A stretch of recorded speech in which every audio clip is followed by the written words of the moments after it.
Azért a gyűjtői munkám is azért most már 30 pár éve folytatom, és ezeket a gyűjtői munkáimat, illetve emlékeimet próbáltam megírni egy kicsit ilyen mesevilágszerű közegbe. Mindenki ismerhet arról, hogy én nagyon igényes vagyok erre is, a külsőségekre, és mindent megteszek annak érdekében, hogy a viseletek is ne csak a táncok legyenek kidolgozottak és tiszta forrásból származóak, hanem a viseletekre is nagyon nagy hangsúlyt fektetek.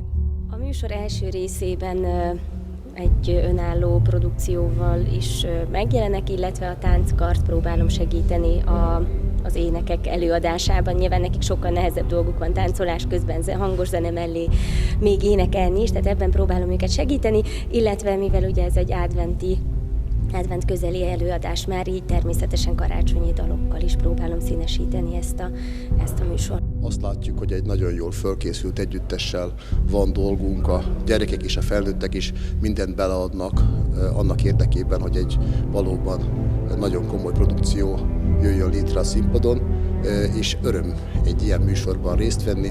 Ugye mi 6 taggal érkeztünk ide, komplett bandával, úgymond 2 hegedű, brácsa, bőgő, cimbalom és klarinét, úgyhogy igazából mi próbálunk segíteni abban, hogy a hangzás az valóban olyan legyen, hogy ehhez a színpadhoz, ehhez a térhez méltó legyen.